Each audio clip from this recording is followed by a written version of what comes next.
Episode 160 Above Ground podcast with guest China Darrington from Thrive Peer Recovery Services of Ohio. Disclaimer. The hosts of this podcast, Timothy Patrick and Will Foley, are by no means medical professionals. However, having lived experience with mental illness themselves, they have gained useful perspectives on common mental health issues that some of us struggle to overcome on a daily basis. By sharing their stories, they hope to create connection. By creating connection, they hope to help you find your purpose. And through purpose, we can all begin to build the foundation for positive mental health. This is Above Ground Podcast. Coming at you live with real conversations about mental health from the PEERspective, it's time for Above Ground Podcast. Now your hosts, TPP and Will Foley. This episode is brought to you by Nipperfest. Nippertown is bringing you some of the best music from the capital region and calling it Nipperfest. Nipperfest is a local music festival and it's happening on Saturday, July 23rd at the Music Haven, Central Park, Schenectady, New York.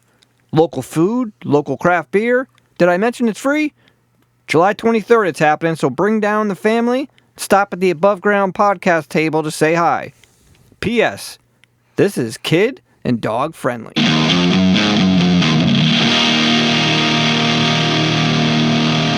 Hey, good morning. Welcome to Above Ground Podcast. Above Ground Podcast. Because you can't serve below. Hey, what is up, TPP? Good morning, man. Happy Sunday to you. Yes, indeed. How are you? I'm doing all right, man. I'm doing all right. I'm rather excited. We are joined this morning by China Darrington, who is the Director of Advocacy and Public Policy for Thrive Peer Recovery Services based in Ohio. And China, we want to thank you so much for being here. Thank you so much. Can you tell our listeners who you are and where you've come from and why you do what you do? Sure. So again, my name's China Darrington. I am currently the Director of Advocacy and Public Policy for Thrive Peer Recovery Services. Our home base, our administrative offices are right outside of Cleveland, Ohio, but we do peer recovery support services throughout the state of Ohio, and we are rapidly expanding, so we've got our eyes on the neighboring states. We know that lots of people need help with supportive services, a listening ear, an advocate, and a recovery navigator sometimes to help the challenges that they're dealing with, such as mental health. And we want to walk alongside them and make this process easier to access and connect with the services that will improve their lives. That is very awesome. Such an incredible mission. Can you tell our listeners some of the services that you provide? And, sure. So the bulk of our service is peer recovery support. Everything that we do revolves around how we can deliver that peer recovery support service better. Now, because peer recovery support services in Ohio, I'm not sure if this is the alignment that other states have. States vary differently on how they certify peers, the training process that's involved, the certificate or credentialing process. So I can only speak specifically of Ohio, but Ohio, the reimbursement model is very often through state-funded Medicaid. And so I'd say the majority of our population are people who are either uninsured or underinsured or on Medicaid, which is actually a blessing because we are a Medicaid expansion state, which allows more people to be eligible for that service. Then they're eligible to receive that peer recovery support. We're working day in and day out to make sure that there is parity between different types of recovery support services, because currently peer recovery support service for substance use disorder is funded in a very different way than mental health is. And that doesn't make much sense because peer recovery support for mental health has been around probably 20 years longer than it was for substance use disorder. But again, we have these vast disparities in the coverage that any individual will receive. So we try to be very well versed on that so that we can connect somebody some way, and if they don't have coverage, there might be another way that we can help support them along the way by connecting them to a program or a service or something that's available within their county. But because it is tied to behavioral health, we do have the assessment process so that we can get a comprehensive wraparound look on what is somebody dealing with biologically,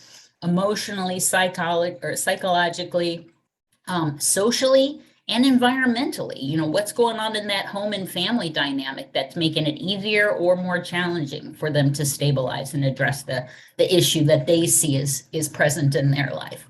We deliver services that are always person-centered and strength-based, so that we use what's called a recovery-oriented system of care, or ROSI, and that defines how and why we do just about everything that we do. So we have individual counseling. We offer some groups.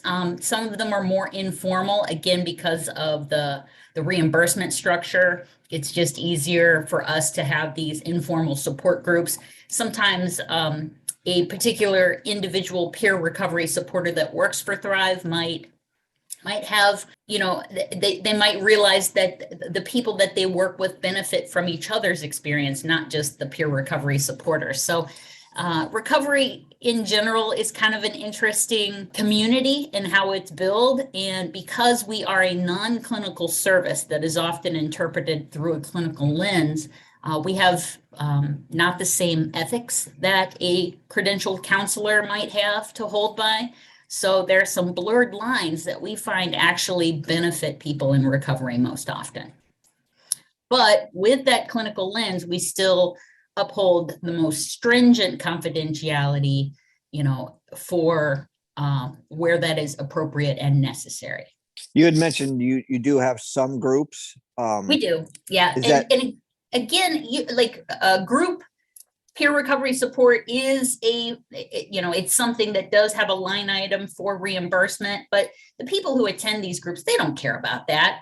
I have been involved in peer recovery support services for about 15 years, so the pretty long development in the state of Ohio, and I've seen it kind of come together in lots of different ways. So I'm speaking in general, not just particularly for Thrive, but some agencies, organizations, recovery community organizations, they take a more informal, peer-driven group philosophy where it's, kind of a blend between a mutual support group and a structured formal group setting. At Thrive, we have a tendency to keep them more on the formal side. There's got to be something that's tied to the treatment plan. And that treatment plan in our world is called a recovery plan.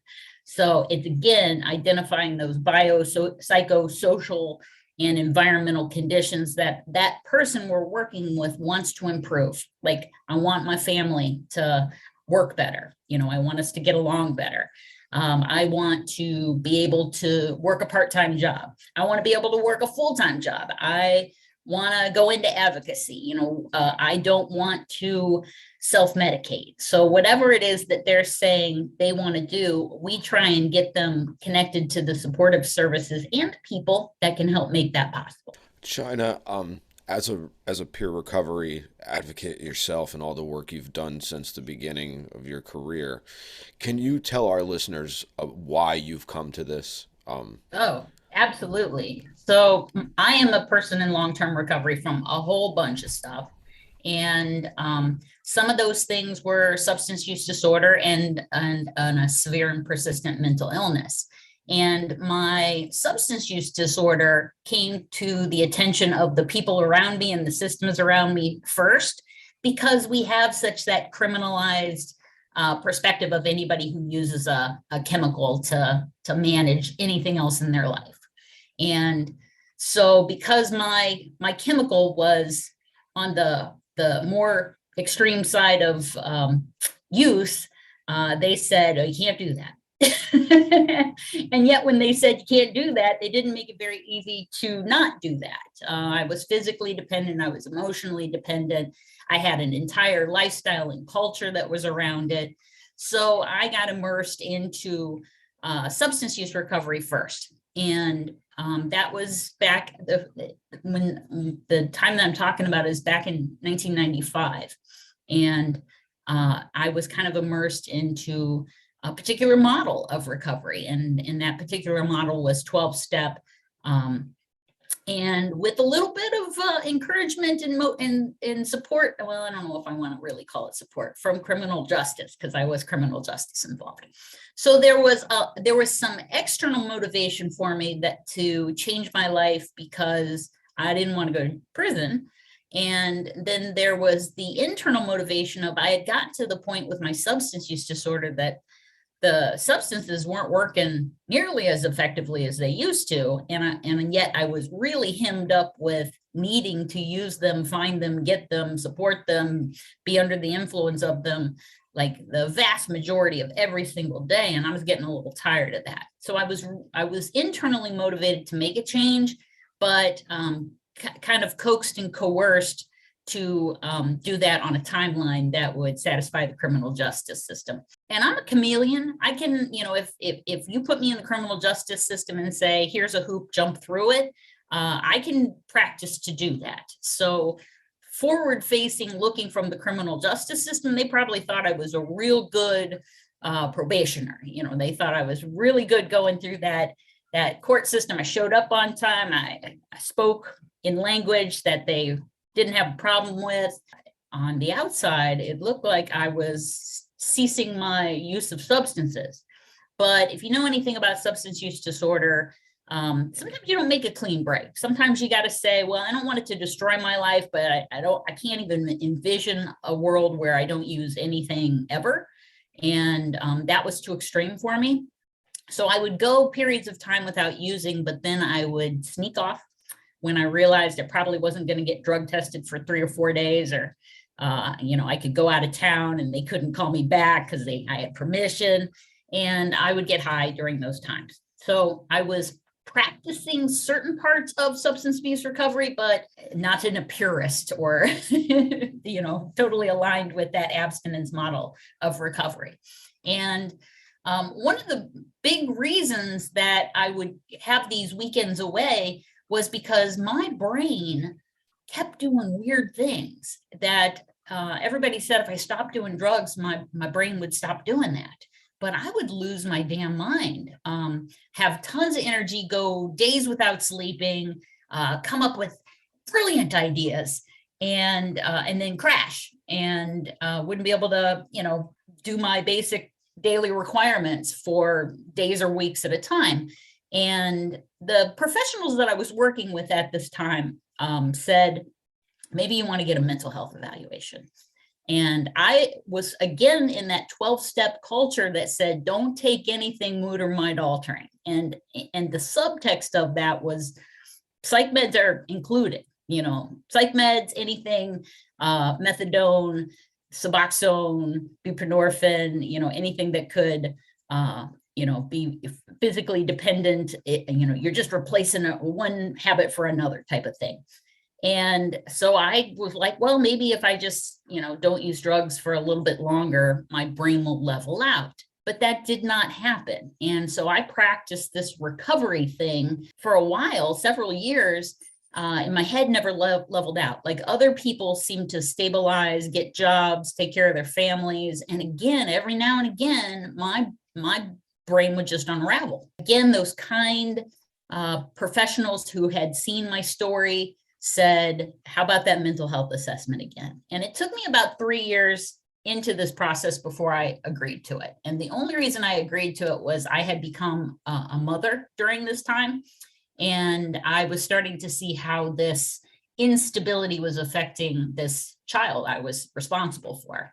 And I didn't like that. So I was willing to treat myself for the benefit of something that I really loved and would do anything for. And I don't know if I would have gotten there had I not been a mother. But that's a hypothetical. I can't say that. So I got the mental health assessment and I got the diagnosis of bipolar, and I didn't like that. That was something that was organically wrong with my brain, and I can't change a behavior. Like I could stop using drugs, and my behavior would change and my mind would change.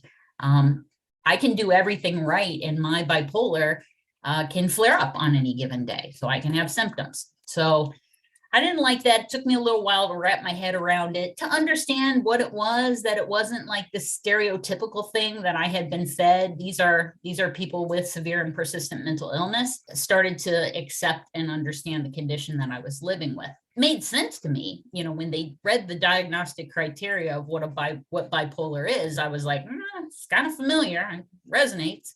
But I still didn't like it. But I started to, get some understanding and change some certain things that I was doing, including substance use. And I wasn't willing to take medication at this point, though. So I was still kind of, I had seen too many people be under the influence of over medication of psychotropic drugs. And I was afraid that I was going to turn into a zombie that didn't have a personality. And I realized for my job, that was not going to work. And how long ago did you receive this diagnosis? I was 32 and I'm 51 now. So, do you do you find that your substance abuse, when you stopped that, did it help your mental health? God, yes. Okay. But I also understand that untreated, my bipolar was also well managed by doing cocaine and heroin. That the ups and the downs, I kept it between the gutters. And when I took the substances away, the brain lost its guardrails. So, I can understand how some people do self-medicate. And they're looking at the short term, like, okay, I'm having a manic episode. And if I take a boatload of Xanax, I might be able to break through some of the symptoms that I have that go along with that. So, and that helped me as a recovery advocate, because I can really realize what it's like to be there in that moment. Like, look, you're telling me I'm going to improve in a year. Like, I need help in the next 10 minutes. Like, what can you do to help me stabilize in the next 10 minutes so I don't do something that's going to get me arrested, on YouTube or underground. What was the next thing? Did you decide to do medication? I did, but I said I got the diagnosis of bipolar. I still would have breakthrough mania and would do some extreme things. And when I would come down and my brain would kind of be my friend again, I talked those situations over with my practitioner, and they explained to me that I have bipolar 1, which has higher highs and lower lows, and that I also have psychotic features. So when I get into a hypomanic or manic state, I can start to see and hear things that seem very real to me that other people don't share in my understanding of. And when I started to really realize, again, we say psychotic and we think something. There is a stereotype that goes along with what we think that means, and that is not accurate whatsoever. And the more that I understand psychosis, I realize a lot of people have psychotic features. Like, even people who don't have mental health diagnosis, like, there are people who see and hear things, radio chatter, an extra layer of color to their reality. And that's technically considered a psychotic feature. So it became less scary the more that I understood it. But once I realized that medication could help me control that and not have those things interfering in my life, then medication became a done deal. I was like, okay. And then it was a matter of finding the right medication that I didn't have burdensome side effects that outweighed the benefit of the medication. You had mentioned kind of early when you got the diagnosis that you kind of were struggling with it because you didn't think you could, like, change your thoughts and your brain and stuff like that. What are your thoughts on this now? Well, my brain is still pretty weird. I can still tell I have bipolar, even well controlled on medication, but my extremes aren't, I get a lot of red flags before I go into any sort of episode on the high or the low side. And I intervene at those points. I have a good, I call them my tribe of 5, my 5 people who have seen me on this journey at my best and at my lowest. And when I start to think, oh, maybe I'm having some red flag behavior, I go to them and I say, is this a red flag? And they go, mm-hmm. Or they know that they have a relationship with me, that if they see something or hear something, they hear me do a podcast and they say, are you sleeping enough? Are you eating good food? You taking your meds? You know, it's not an accusatory thing. I know that they are maybe picking up on things that I haven't seen yet. And because of that, I've been well controlled with, I don't want to say no episodes, but no episodes that have resulted in me needing to go to the hospital in, 4 or 5 years. Wow. Congratulations. That's awesome. Your story's incredible and it's incredible the work you do. Can you explain to our listeners a little bit about what person-centered actually means? Yes. They've heard us talk about this because I'm actually certified through New York State as a peer support specialist. So, so I kind of want to open it up a little bit just to explain what those terms mean. So person-centered is a term that we've thrown around a little bit and not really explained it. So can you explain it? So person-centered is that I'm always aligning the work that we're doing in recovery support with what the person wants to happen. So if the person says, let's say we've got somebody who's experiencing severe and persistent mental illness, but is at a point they don't want to focus on that, but they realize that self-medicating using methamphetamine's not working for them anymore, and they get arrested too much. And so their goal might be, I don't want to get arrested, and I know meth is having something to do with that. So then we make person-centered goals of, okay, let's look at how you get arrested and what happens leading up to that. And okay, meth is involved with that. So we've identified that as maybe being a triggering thing for getting arrested again. And then we look at your relationship with meth and how that seemed to be a good idea and what it does for you, pros and cons. We reduce harm. Like you may not be at a point where you're like, I'm totally going to give this up, but what can I do to make sure you don't come out of it with an additional chronic health condition like Hep B or C or HIV? Like what can we do to reduce the harm? And then as you are motivated to continue to change your behaviors and get a better understanding of how this whole puzzle comes together to get you arrested on a regular basis, we move in that direction. And I do it at their timeline, not with my expectation of where they should be, because I've worked with them for 6 months. So they can go back and forth, they can make circles, they can change their mind in the middle. And I can come and say, well, last week you told me you didn't want to smoke meth. And they're like, well, this week I do.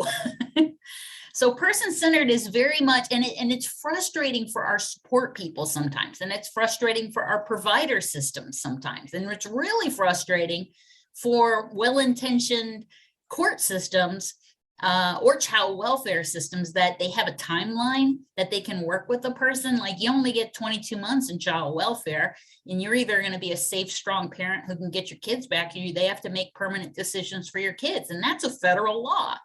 So in terms of how I got into doing the work that I'm doing, it was running up against trying to do advocacy well for person-centered strength-based recovery supports, and people telling me you can't do that because this policy is in the way, or this law, it's against the law to do it that way, or we have federal rule that says we have a timeline we have to adhere to. And so then I'm like, well, we got to change policy then. And policy is more of a long game. Advocacy, you can raise issue around, something happens that's unfair in a community, you can raise voices and get people to coalesce around that and make a change in, 6 weeks to 3 months. But policy and the machinations of government, if you're citing to change a law or make a new law, like you got a 3 to 5 year timeline. And then some of these things, we've got such stigma and bias around in systems that have been operating in this outdated, unworkable mechanism for 40, 50, 100 years. We have to break that down, and that could take 20 years to do. Yeah, and that's if we can keep the planet together in that time too. It's just, to say the least, you know what I mean? That's a whole different Yeah, podcast. exactly. You're not kidding there. China, I want to be very cognizant of your time. How are you doing on time? You Oh, okay? I'm fine. I had you down for quite a Oh, while, so oh, you're good. cool. So you kind of actually made a segue without even knowing it. Can you explain to our listeners what harm reduction is?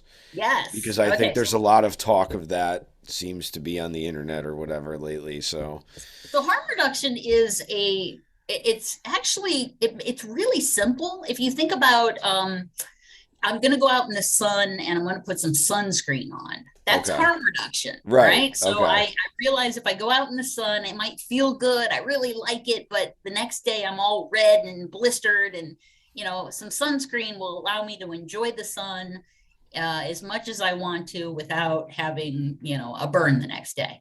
Seatbelts, right? Right. So Safe sex, all of it.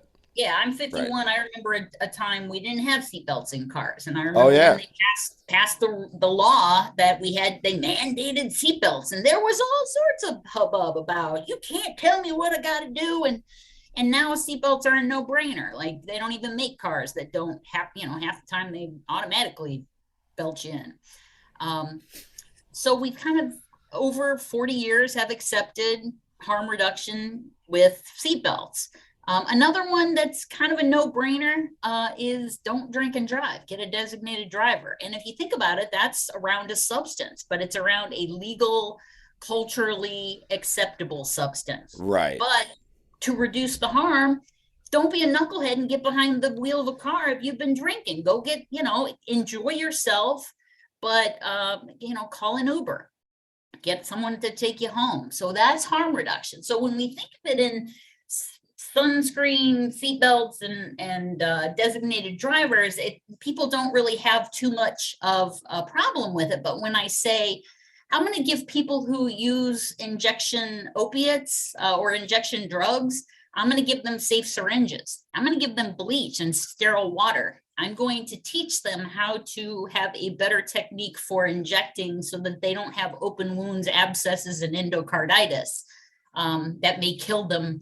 The drugs may not kill them. The lifestyle of harm may kill them. So it's treating people with dignity and respect, realizing that no matter what your personal choice is that particular day, you're still a human and you deserve all of your interactions to be addressed with that respect, and to educate you so that you can maybe reduce the harm of certain decisions that you're making. I see a lot of people in our culture do high risk sexual behaviors, and people are hormone driven. You can see that in the moment your brain says this is a great idea, and then later on you say, oh, that was really risky, and I was lucky I got away with X, Y, or Z. We embrace harm reduction around sex by giving people education of that, but we don't think that people are not going to have sex or high risk sexual encounters because of that. So there are people. It is not a moral judgment to say maybe I don't support drug use, but I respect that somebody may be making that choice today, and I don't want you to die from it. So that's in substance use disorder, but harm reduction in mental health is a whole different beast, because I still see a lot of internal bias, and well-meaning family and friends and systems want to make decisions like, let's call the cops and get you hospitalized because your behavior is no longer something I can control. And that is not person-centered, and that is not strength-based. Yeah, that's tough. I've had some personal experience of that in the last year, so Oh, I know fun. all about it. Yeah, I Yeah. was the one who had to call though. Okay. I had to have a crisis team come in for my mother. Okay. I had exhausted Yeah. all. I had no choice. That was the only And way I she was getting to the hospital. But it and was, I appreciate that. I really do. I work closely with NAMI that really supports the family and friends, yeah. but I also try to make sure that you say, like, there's a training. Have you ever heard of LEAP training? No, I have not. All right, it's Dr. Amado, Xavier Amado, and he has a book called I'm Not Sick and I Don't Need Help. And it's about he's a psychiatrist, and he has a brother who had severe and persistent mental illness, schizophrenia, and he dealt with this all the time. And he came from his psychiatric background of I'm the expert, I love you, I don't want to do anything that would harm you, but you need to go to the hospital and take medication. And his brother, anytime that he tried to pull that out and take autonomy from a person, the brother fought him and ran away and, continued to get into more trouble. So he developed this program called LEAP training, and it's listen, empathize, accept, and partner. And I find it incredibly beneficial when you have different goals. You still want to help in the same way. And honestly, if you get to the commonality, like no one wants to get arrested, no one wants to die as a result of their behaviors. No, and there's a lot of that's happened in recent years. Yeah. So if you get to the common things of, I understand you don't want this, this, and this, and it usually comes down to when I go to the hospital, they strip me of everything that is comfortable, and they don't really help me. They just kind of give me an environment where I can't harm myself actively, but I'm left alone with all of my dark thoughts. And if I was a little suicidal, you put me in the hospital, I'm usually a lot suicidal while I'm sitting there waiting. You only see a provider in the hospital once, twice a day at best. And you can get there for the first 24. If it's a weekend, you might be there 36 hours before you see a doctor and get some meds. So if I was on meds, I might not be on them while I'm in this right setting. So can you explain this acronym you just did? Because my question is, what do you do with a person that has been through the system and that knows how it works? You don't know this person, but they know your, type. And and let's face it, people lie. So people lie because answer those questions. I don't want to be in the hospital. I can get myself out of the hospital. So going back to your question, the accept and partner that I have to accept, like if and I'm going to speak from my own delusional experience with bipolar. Like if somebody comes to me when I am having an active delusion and says, that's not based in reality. Like, I'm going to be like, well, you just have a limited understanding of what reality is. And I've got, maybe I have superpowers, and, I'm going to come at them with, I'm sorry that you can't understand this, but this is a brilliant idea. So come at me in partnership. That accept, the A of accepting is, okay, China is really believing what she's saying right now. So let me wrap my head around what that must be like for her to be experiencing this and saying this, for this to be her best reality. And then partner. Okay, if we follow this through and you try to do something that is going to break the laws of physics, could you get hurt, physically hurt? We've been through these types of situation before, and sometimes you end up in bed curled up, not taking a shower for 3 weeks at a time, and you get fired from your job. Is that what you want to happen? So follow it through. I can still do that even in my delusions very often. And if we can find ways to partner, then I might say, you know what?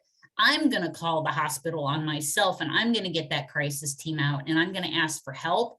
And then when I get to the hospital, I'm not going to lie to them, because in partnership with the people I trust and feel supported by, I realized we all want the same thing. Doesn't always work. I'm telling you. No, that's fair. I feel like it's got to be very trust-based too, it seems, too. And it's long. But I feel like each party has to have their accountability. And on top of that, we need a better system. We need, if people are scared of a hospital, or they're scared of this or that, then let's take a look at that. And if there's a commonality, why are they scared, and what do they want instead of this? And look at that, because when you think about what we have currently in terms of behavioral health support, it's just one step up above incarceration or state hospitals from the 50s. Like, it's really not all that good. And it's because we underfund behavioral health. And we can't I mean, like, if you talk to the people who are designing and operating these systems, they know we should be doing better. They're not fighting us on that. They're saying, I don't have the resources to do it any better. And so in order to do anything, this is what I got to do. And so again, we have to do some advocacy and some policy change to really, if we say mental health is important in this country, we have to put our money where it counts. And you just look at the disparity or the individual line item cost of something in the defense budget versus a year of a behavioral health agency's operations cost, and you'll see where our values are in this country. Yeah, absolutely. I mean, it really does. There's so much wrapped up in it. That's just not good. When you said that what were you? I wasn't quite clear. You were saying comparing something to the incarceration. Oh, yeah. So when you go to the hospital, all right. So I'll just tell you my experience in the hospital. So I before you start though, like, that's your experience, but I just don't. I find it hard to believe that that's like 360 degrees. I've been in there too, and I've actually had a great experience. So okay. All right. Well, maybe your hospitals are better than ours, but I'm just thinking, like, if you go to an emergency department, you say I need behavioral health help, they put you in the psych ED, which is basically a cinder block ward, no windows, the waterproof thin cots. You get one blanket, and you can't even do much. It's not even that big because they don't want you to be able to wrap it around yourself and hang yourself with it. It's very institutional. Everything from the way you shower to how you shower, when you shower, there's definitely a corrections vibe to it. I get you. Okay. Well, how would you like to see that change? What changes would be more beneficial? All right, now you're going to hear my bipolar come out in this, but That's all right. I think the psych ED should be kind of like a little bit of a theme park, amusement park, maybe a lazy river or some jacuzzis that we could basically spend our time in a comfortable environment, that there were providers that would check in on you and make sure that you are safe, a much more comfortable waiting area. And then once you got into the provider area, it was very much person-centered, that the levels of support was based on where you thought you needed it, with conditions of, okay, I'm not gonna deliberately put harm into this environment, but I'm also gonna trust you that if you say, I want you to be able to facilitate a conversation telling me how suicidal you are at the moment. And I think right now we have a system that people naturally lie about their authenticity with those answers. And if we have this system that if I tell you the truth, I get less person-centered support, then how am I encouraged to tell you the truth? So a better understanding of mental health in general. So like our mental health professionals, they need to, like, again, with our educational system, it's all antiquated. We need to do better all around. Would you say that is kind of a sum of what you're talking about?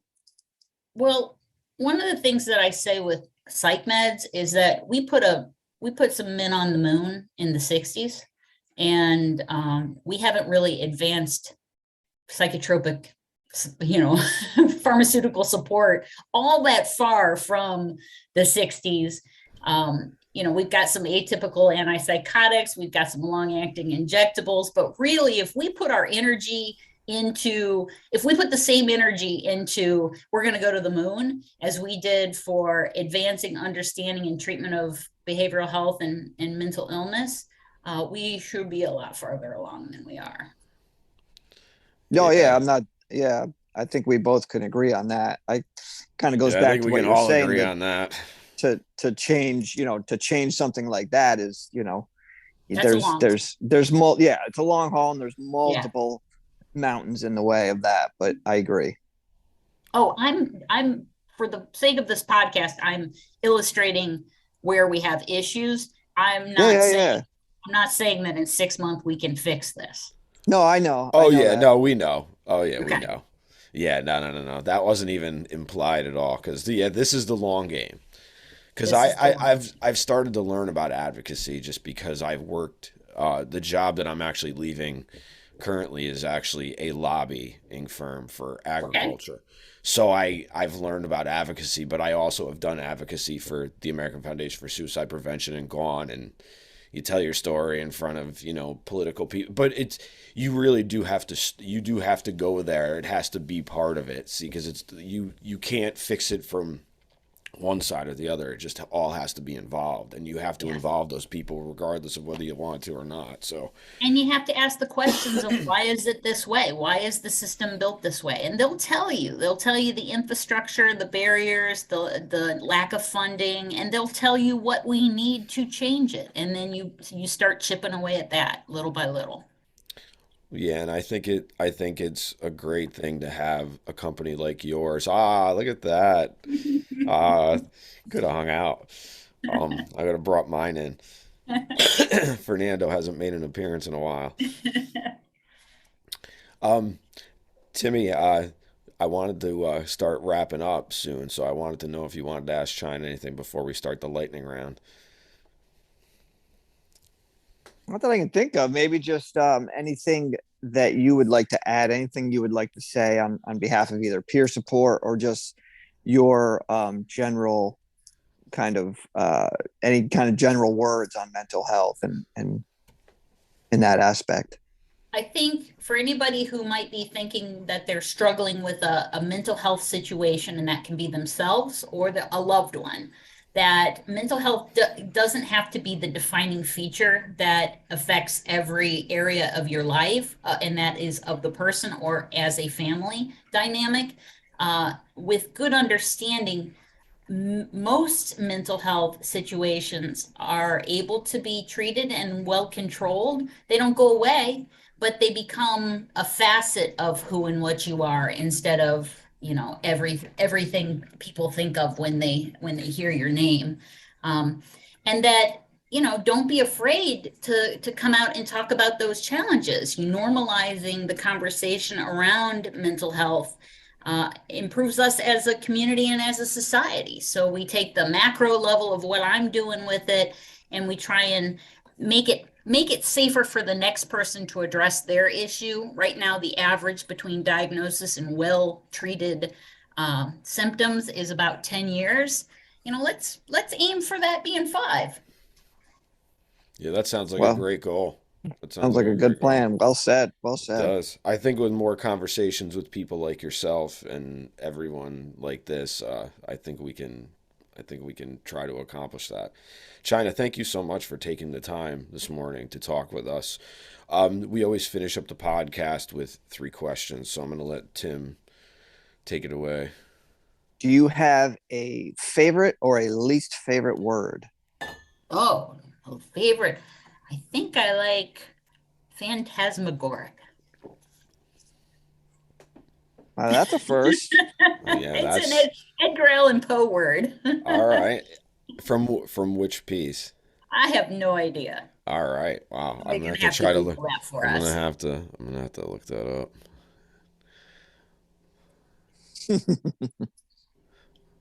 Awesome. Phantasmagor. All right. What about a least favorite? No, Nah, that that's sounds. that's that's an advocacy thing, though. I Yeah. don't like no. Yeah. Yeah. That's a good thing to have. Um, I usually ask about animals at this point. Okay. Do you have a spirit animal? And do you have, and I could clearly see you have a pet already or a Yes. member of the family, furry member of Yeah. the family. So I was going to ask you, are you a cat, dog, or other person? I'm a cat person. I think cats kind of embody the the consent principle. You don't do anything to a cat without their consent, and that That's that goes right. back that goes back to my person-centered cat-based goals. I love that. It's awesome. So is a cat your spirit animal too? No, I think this is a weird one, but I think a groundhog is my spirit animal because they're kind of just plain little chunky sometimes, and they really take care of their family and responsibilities, and I think that's an admirable goal. So I think maybe a groundhog's my spirit animal. Wow, sweet. I like it. Excellent. Very good. Not If there glamorous. if there was something that you could do or that you would like to see done for mental health as a whole without any kind of restraint, what would Yes, it be? just like a total wish list item. Oh, Sure. give us the Department of Defense's budget for behavioral health. Wow, that's a hell of a wish right there, I boy. told you, you did a good job. Well, that's we've heard a lot of different things, but that's shooting for the moon, let me tell you. That's That would change. That would definitely change some things. We might get those. We might all get that. As long as you have as long as you have the proper people allocating it, it would change. Yes, I think there's definitely variables to that. You know, you have to have the right-minded people. You have to have the people that know where to allocate it, what works best. You know, it's not. I agree, but The people that I've met at the states and multiple states and at the federal level who are doing these key positions, they have brilliant ideas, but they are constrained by the systems that they work within. And I think if we opened up the floodgates for funding, I think they could actualize some of those very well apportioned ideas.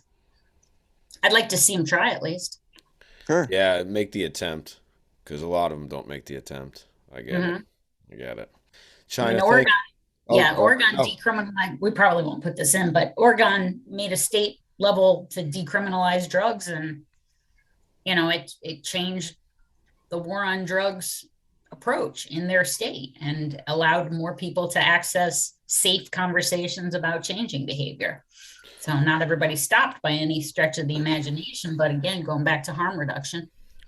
Well, right, make it safer. That's why, like, yeah, and that start, like the MDMA stuff when they go to a rave or whatever, where they were checking, Right. stuff. Yeah, and I Yeah. can cut this out if we don't want to put that in. That's fine. Um, Thank you so much for taking the time to be with us this morning, man. And Thank you for having me. thank you for all the work you've done. And I'm so glad you're still here and fighting and doing what you do because people like yourself make this go around. So. Yeah, And like you the inspire place me, so woo. My that place plan is that to that my does plan what is you to do is excellent for sure. Thrive is pretty amazing. And again, we Yeah. want to do it. We want to do peer recovery support anywhere and everywhere they're going to let us. I think the places you interface with peer recovery support is so limited right now because it's usually a behavioral health provider. And what good could we do if we interfaced with people who had mental health or substance use challenges in job and family services and Department of Education and you know all Department of Corrections, just being able to help people navigate these complex systems and social issues makes it less scary and might get Absolutely. you there quicker. Yeah, and the fear is the biggest trigger, man. It's scary. It's a Yeah. scary system and it's overwhelming. And when you're already trying to to become well again, it's like it's crazy. And Yeah. I don't mean to use that word, but it's just it is. It's Mhm. That's a good use of the word it crazy. is a good use Not of the word describing a crazy. person, that's a insane system. It is, and it'll make you insane too. That's the Yeah. problem. That's a big part. And thank goodness for people like yourself. Thank you. I, it's an honor and a privilege. I never thought I would make it out of my 20s, given my level of severity of symptoms. So now my philosophy is to die young as late as possible and do the good work in the meantime. There you go. I love it. Love it. That's awesome. Thank you so much for doing it too. Timmy, what do you think, buddy? Excellent conversation. Nice to meet you both. Thank you very much for being here. Likewise. Yeah, absolutely, man. Open conversations, talking about it, trying to get the conversation started, you Yeah. know, Keep it going. More keep it going. frequent, raise awareness, do the thing. Yeah, get rid of the And good luck stigma. with your family members. That's never. I have a adult child who's got severe and persistent mental illness, probably thanks to me. And it's tough. They're 23 and they don't want to hear nothing I got on my Absolutely. agenda for their wellness plan. No, I'm sure they don't, because you represent something completely different than what we think. So yeah, it's been a long journey to Yeah. get to this point, but Yeah. it's been a really cool one, man. I'm glad I chose to stay in 2013. So I'm like, yeah, Me too. we're good. So thank you very much. Thank And you. until next time, be well. Be Thanks, you safe. too. Be Oh. above. Thank you for giving us a listen. New episodes every Wednesday. If you listen on Apple Podcasts, you can share, rate, review, and even subscribe so you'll never miss an episode. Other ways to support the show: follow us on social media, share the content, share our episodes. You can also buy us a coffee at buymeacoffee.com/abovegroundpod. For further concerns, show ideas, or just to say hi, you can email us at abovegroundpodcast@gmail.com. Once again, thank you for listening and supporting mental health. Keep the conversation going and stay above.